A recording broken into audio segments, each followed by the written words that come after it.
जय हिंद दोस्तों, चलिए आज का सेशन शुरू करते हैं। आज हम लोग भाग 4 पढ़ेंगे। नीति निर्देशक तत्व पॉलिटी का क्लास है जो रेगुलर क्लास ले रहे थे, कल कुछ कारण से नहीं ले पाए थे, कल मोमेंट था हम लोग का। तो आज पॉलिटी का क्लास शुरू करते हैं। आज क्लास 4 होगी, क्लास 3 होगी, क्लास 3 होगी, भाग नंबर 4 होगा। हाँ, भाग नंबर 4 होगा।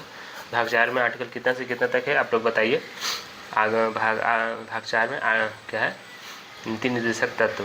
नीति निर्देशक तत्व आर्टिकल कितना से कितना के बीच है? आर्टिकल 35 से आर्टिकल 36। आर्टिकल 36 से 51 के क तक मान के चलिए, 51 के क तक, 51 के क तक है, मूल कर्तव्य 51 में। तो चलिए शुरू करते हैं। आर्टिकल नंबर 36 में क्या है? राज्यों आर्टिकल 36 में नीति निर्देशक तत्वों की शुरुआत।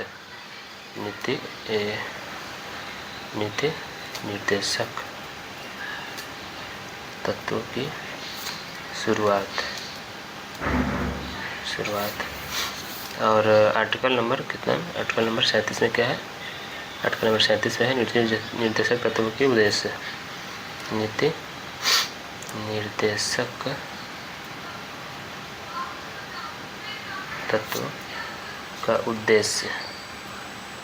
नीति निर्देशक तत्व का उद्देश्य। नीति निर्देशक तत्व का उद्देश्य। और आर्टिकल नंबर 38 में क्या है? सामाजिक, आर्थिक और राजनीतिक न्याय की स्वतंत्रता। क्या है? सामाजिक, आर्थिक, राजनीतिक न्याय की स्वतंत्रता। सामाजिक, आर्थिक, राजनीतिक न्याय की स्वतंत्रता। आर्टिकल नंबर 39 में चलते हैं। क्या है आर्टिकल नंबर 39 में? क्या है आप लोग बताइए। आर्टिकल नंबर 39 में है कि सामान्य कार्य के लिए समान वेतन। सामान्य कार्य के लिए सामान्य वेतन। आर्टिकल नंबर 40 में क्या? आप लोग आर्टिकल तो 40 हाईलाइट है, आप लोग को ही पता होगा। आर्टिकल नंबर 40 में क्या है? ग्राम पंचायत का गठन। ग्राम पंचायत का गठन है। आर्टिकल नंबर 41 में क्या है? आर्टिकल नंबर 41 में चलते हैं। आर्टिकल नंबर 41 में है कि कार्य पाने का अधिकार।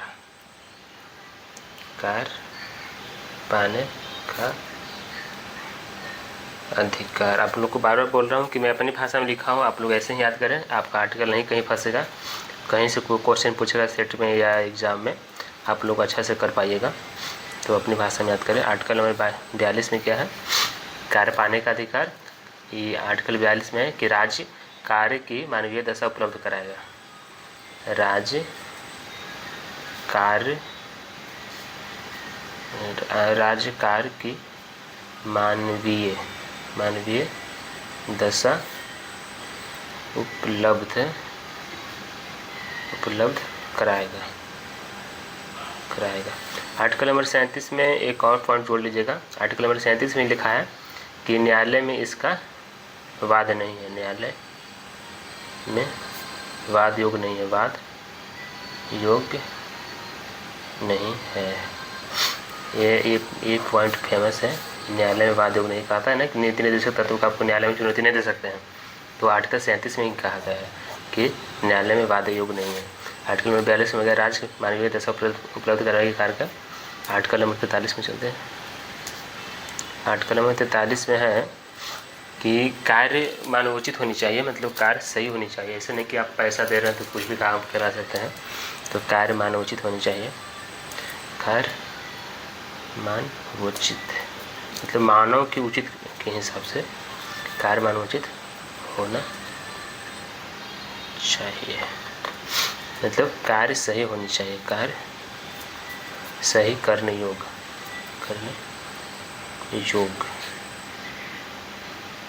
होनी चाहिए, समझे। ऐसा नहीं कि आप पैसा दे रहे हैं तो किसी से लेटरिंग से आप करवा दीजिएगा बड़ी ज़बरदस्ती, कोई भी काम ज़बरदस्ती करवा देगा, तो ऐसा इसमें नहीं है। आर्टिकल नंबर 43 में लिखा हुआ है। तो आर्टिकल नंबर हम 44 में चलते हैं। आर्टिकल नंबर 44 में है आर्टिकल नंबर 44 में समान नागरिक संहिता, मतलब समान नागरिक संहिता, समान नागरिक संहिता मतलब सभी को समान, सभी को मतलब किसी को छूट नहीं दिया जाएगा। ये आर्टिकल नंबर 44 में कहा, जो कि गोवा में लागू था सबसे पहले समान नागरिक संहिता है। ये गोवा राज्य में लागू हुआ था। गोवा राज्य में फर्स्ट बार लागू हुआ था, गोवा राज्य में। याद रखिए, समान नागरिक संहिता मतलब सभी नागरिकों को समान, किसी को एक्स्ट्रा छूट नहीं मिलेगा नौकरी में चाहे कहीं भी, सब समान, लड़का लड़की सब समान।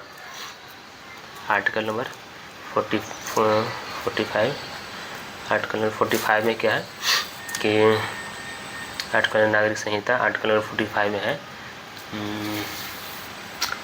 प्रारंभिक बाल शिक्षा, जो मिड डे मील योजना होती है ना, तो वो प्रारंभिक बाल शिक्षा प्राथमिक स्कूल तक, तो इसमें लिखेंगे प्रारंभिक बाल शिक्षा, प्राथमिक शिक्षा, इसको प्राथमिक शिक्षा भी बोल सकते हैं। प्राथमिक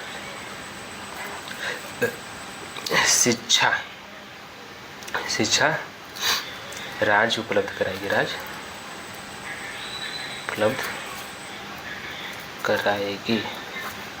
आर्टिकल नंबर 45 में आर्टिकल नंबर 46 से यहीं पर लिख देते हैं। आर्टिकल नंबर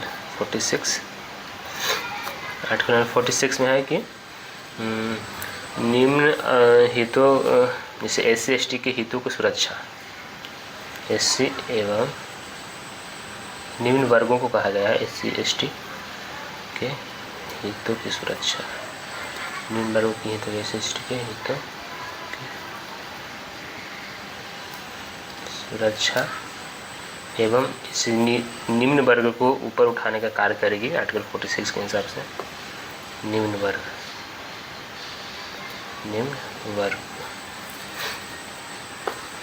हितों की सुरक्षा इसकी आर्टिकल 46 हो गया। आर्टिकल नंबर 47 चलते हैं। आर्टिकल नंबर 47 में है, आर्टिकल नंबर 47 में है आर्टिकल नंबर 46 में हो गया निम्न हितों की सुरक्षा। आर्टिकल नंबर 47 में इसमें जन स्वास्थ्य पोषाहार,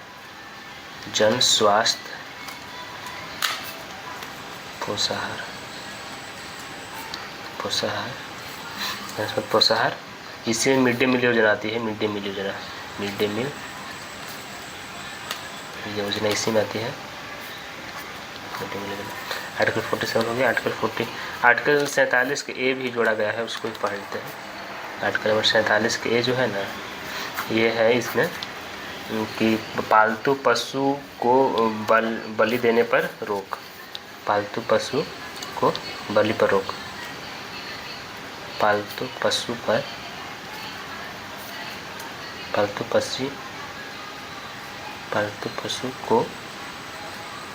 बलि पर रोक, जैसे हम लोग गाय भैंस पालते हैं ना, गाय भैंस वगैरह, तो उसको जो बलि देता है, कुछ जनजातीय लोग चाहे देहात लोग गांव में, जैसे बकरी का, तो उसको उस पर ही रोक लगाता है, पालतू पशु पर। आर्टिकल 48 इसी के हिसाब से आप जो गौ मांस है उस पर रोक लगाती है सरकार। आर्टिकल 47 के एक के हिसाब से। आर्टिकल नंबर 48 में आते हैं। आर्टिकल नंबर 48 में है कि गौ संवर्धन, वन संवर्धन मतलब वनों की रक्षा, गौ संवर्धन, वन संवर्धन, प्राकृतिक सुरक्षा,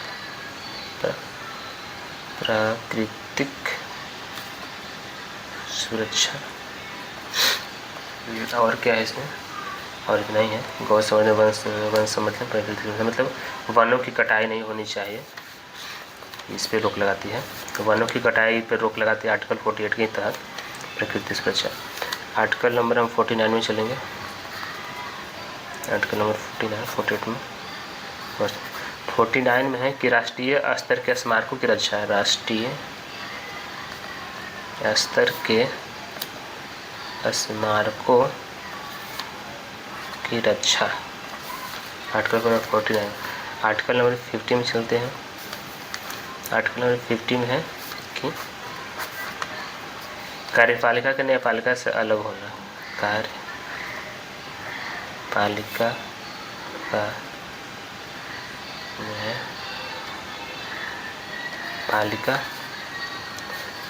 कार्यपालिका का न्यायपालिका से अलग होना।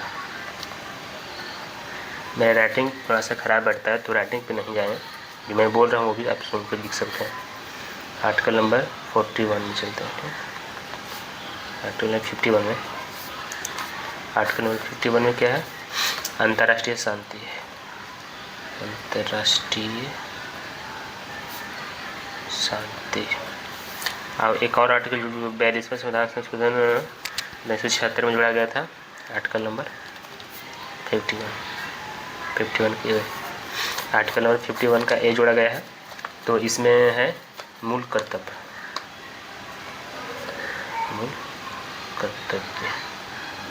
मूल कर्तव्य जोड़ा गया है। 51 के में है और 4 के क में, भाग 4 के क में है, भाग 4 के क में है, भाग 4 के क में।